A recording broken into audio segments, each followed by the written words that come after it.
And now, on behalf of the General Assembly, I give the floor to the distinguished representative of the Republic of Chad to introduce an address by the head of state.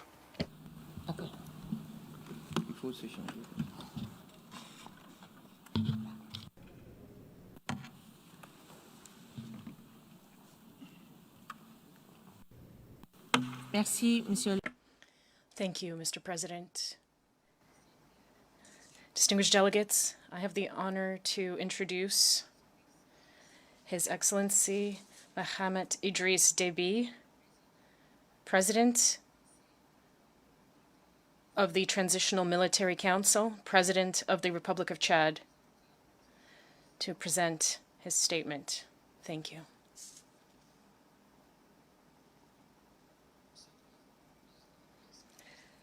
Mr. President of the General Assembly, heads of state and delegations, Mr. Secretary General of the United Nations, distinguished participants, ladies and gentlemen.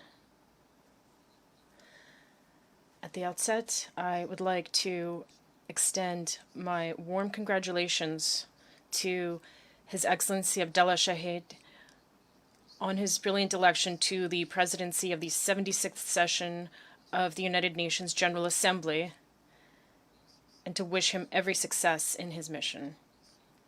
Chad assures him of its support throughout his mandate. I would also like to extend our sincere gratitude and pay deserved tribute to His Excellency Volkan Bozkır, outgoing President of the General Assembly, for having successfully carried out his mandate despite the difficult context marked by the COVID-19 pandemic.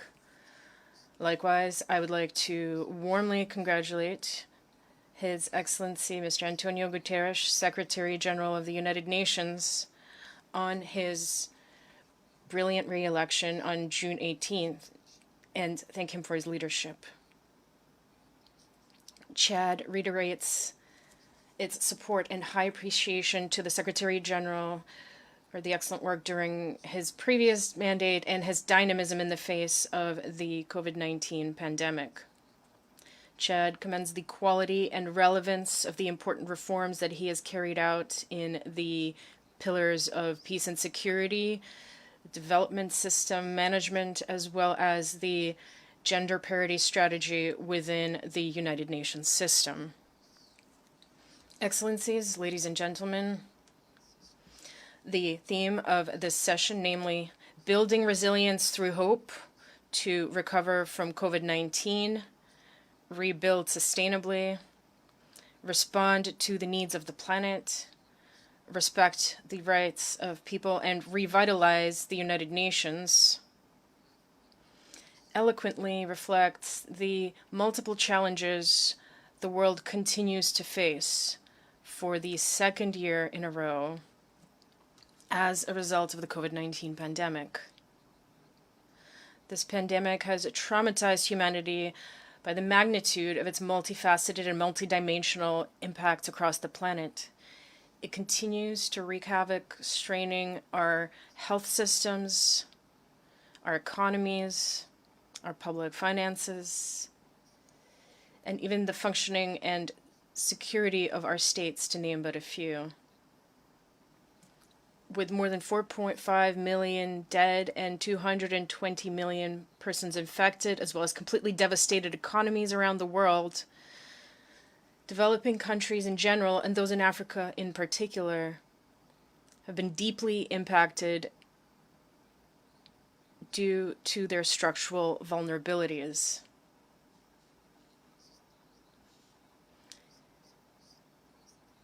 Given the persistence of the pandemic and its devastating consequences, mobilization is required in order to amplify the response to the pandemic and sustainably support recovery efforts for the post-COVID-19 period.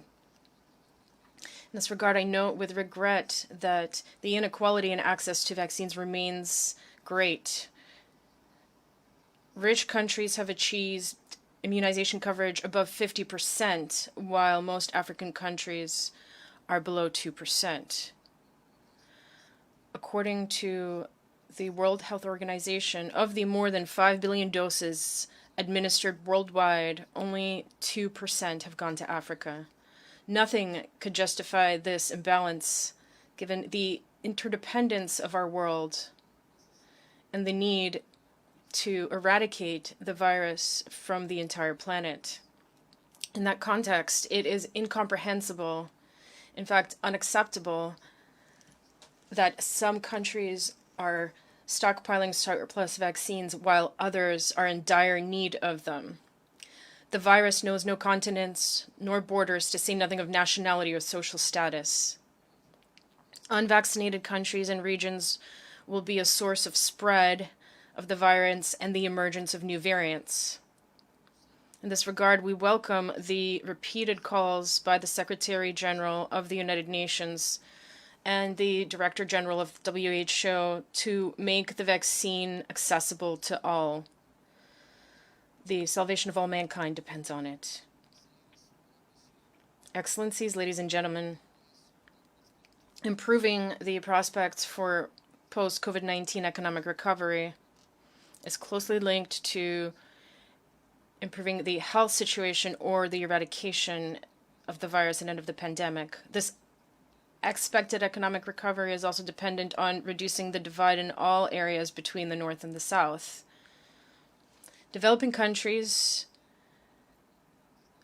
severely affected by COVID-19 are already facing various recurring obstacles, such as debt burden, difficulty in accessing resources to finance their development, unfair terms of trade with the developed world, the scarcity of foreign direct investments, the reduction in remittances from the diaspora, the collapse of the tourism sector, and so on. In addition, the least developed countries and landlocked developing countries, including Chad, are also affected by the non-fulfillment of commitments made under the 2030 Agenda and the Addis Ababa Program of Action in the area of official development assistance. Chad once again launches an urgent appeal to all our partners in the North to honor their commitments to vulnerable countries with a view to contributing in a sustainable manner to a better post-COVID-19 economic recovery and accelerating progress towards the SDGs in accordance with the noble ambition of the United Nations to leave no one behind by the 2030 deadline. In that light, Chad reiterates the call repeatedly made by the member countries of the G5 Sahel relating to the cancellation of the debt of these countries, which have been hard hit by terrorism and climate change, in addition to COVID-19 and widespread poverty. It should be recalled that the absence of prospects for young people in the Sahel pushes them into the trap of extremist ideologies and prompts them to pursue illegal migration to Europe with all the risks that this entails. Excellencies, ladies and gentlemen, as you are aware, following the tragic death of its president, the late Marshal Idriss Déby Itno, who fell on the field of honor on April 20th while combating mercenaries from Libya, Chad began a period of political transition. A transitional military council was set up to ensure the continuity of state functions and guarantee the security of the country, which is seriously threatened by heavily armed attackers plaguing the south of Libya. A broad-based government headed by a civilian prime minister was put in place on May 2nd, 2021, and it is working hard to meet the deadlines to complete the transition process. A roadmap for the transition was drawn up and adopted in July. It focuses around three main axes. One, strengthening security and defense. Two, organizing an inclusive dialogue and consolidating peace and national unity. And three, strengthening good governance and the rule of law. The implementation of this roadmap, the cost of which is estimated at nearly $1.3 billion, is beyond the reach of Chad alone and requires substantial support from our partners through an urgent mobilization of the necessary financial resources. In view of the enormous security, economic, financial, and health challenges facing the transitional government, Chad appeals to the international community for strong support. In the same vein, all the necessary arrangements have been made to hold an inclusive national dialogue, the modalities for the organization and conduct of which are currently being examined by a committee that has been set up for this purpose. In addition, for the sake of bringing all Chadians together, including armed groups, a special technical committee was established to facilitate the participation of political military forces in the inclusive national dialogue. In addition, following the broad and intensive consultations currently in progress, the National Transitional Council, which will assume the role of a provisional parliament, will be set up. The national reconciliation process is in any case well underway and is evolving at a pace that is appreciated both by national actors as well as by most of our partners. In this regard, it is my pleasure to note the return to the fold of several of our compatriots in exile and members of certain armed groups who are responding favorably to the policy of the outstretched hand of the government. I urge all of our brothers who are still outside their country to return without fear or hesitation. They will occupy their rightful place, and their invaluable contribution to the effort of national reconciliation and the building of our country is greatly desired and awaited. We will welcome them all with open arms. With this in mind, and aware of our duty before history and before the Chadian people, I would like to reassure this august assembly that nothing will undermine our commitment and our determination to conclude the current transition process. Excellencies, ladies and gentlemen, Chad, which shares more than 1,000 kilometers of common borders with Libya and is linked to this brotherly neighboring country by the ties of history, geography, and culture, even by blood ties, is suffering the full brunt of the consequences of the Libyan crisis in terms of the recurrent armed attacks launched from the south of that country. The most recent attack against Chad between April 11th and 29th, and which caused the death of our former president, the late Idriss Déby, Itno, was an unfortunate illustration of this, and not to mention the chronic insecurity and instability that has extended well beyond in the Sahel since 2012. It should be recalled in this regard that the UN Security Council, during its meeting held on April 29th at the request of its African members, established a direct link between the withdrawal of mercenaries and foreign fighters from Libya and the aforementioned tragic events in Chad. With this in mind, Chad expresses its deep concern at the strong pressure from the international community demanding an immediate departure of mercenaries, foreign fighters, and other irregular armed forces from Libya. Such a departure of Chadian nationals recruited, trained, supervised, armed, and financed for the needs of the war in Libya will not be without consequences for the security of Chad. That is why Chad once again urges the international community, and in particular the UN Security Council, to take all necessary measures for the establishment of a supervisory mechanism for a planned and coordinated departure of these elements. Chad is in favor of a disarmament, demobilization, and reintegration process for its nationals serving in Libyan factions who renounce violence and mercenary activity to return to their country. We are counting on the leadership and the crucial role of the United Nations in leading this process and mobilizing the resources necessary to finance it. Excellencies, ladies and gentlemen, we cannot talk about the Libyan crisis without addressing the gravity of the security situation in the Sahel and its environs. It is marked by the spread of terrorism, organized crime, and illicit trafficking in arms, drugs, and human beings. The increase in terrorist attacks against the armed forces of the G5 countries in the Lake Chad Basin countries, as well as the civilian populations in Burkina Faso, Mali, and Niger, illustrate the resilience of terrorist groups and their capacity to do harm. These groups seriously threaten the very existence of our states and jeopardize their development.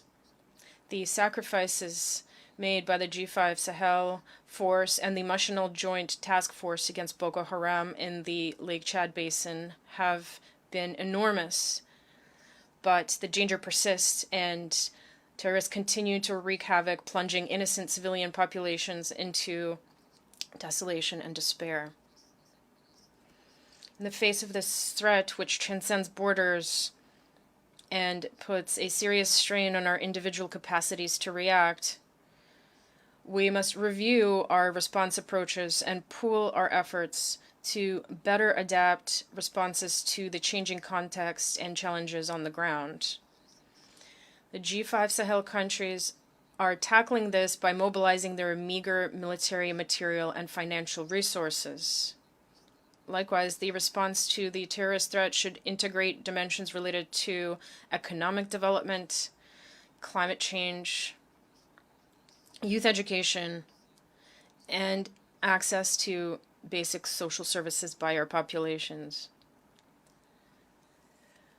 From this perspective, our countries affected by the scourge of terrorism, which is considered a threat to peace and security, have the right to count on the solidarity of the international community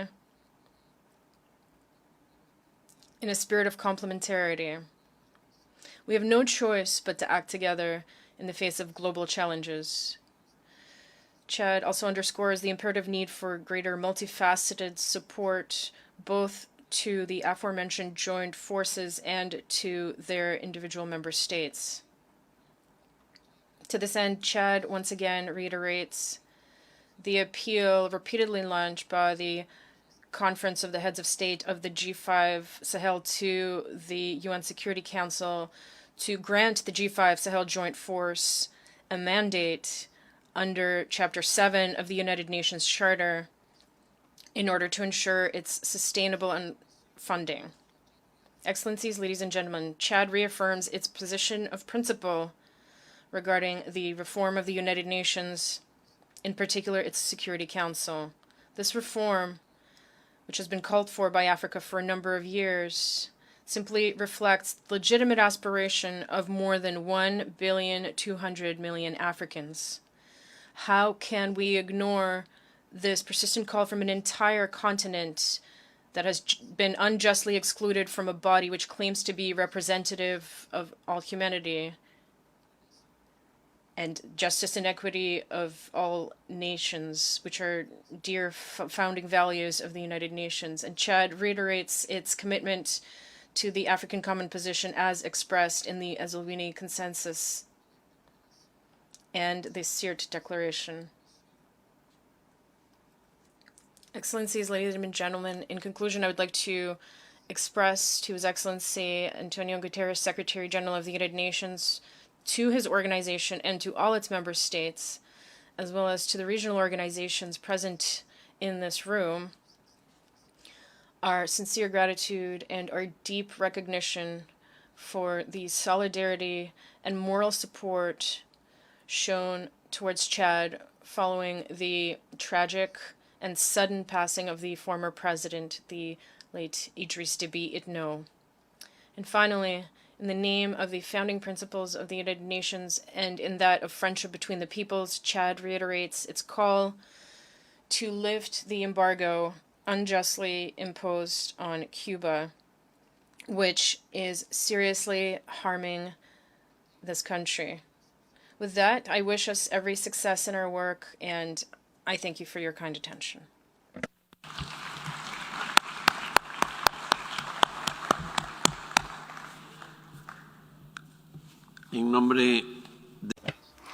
On behalf of the General Assembly, I would like to thank the President of the Transitional Military Council and President of the Republic of Chad for the statement delivered.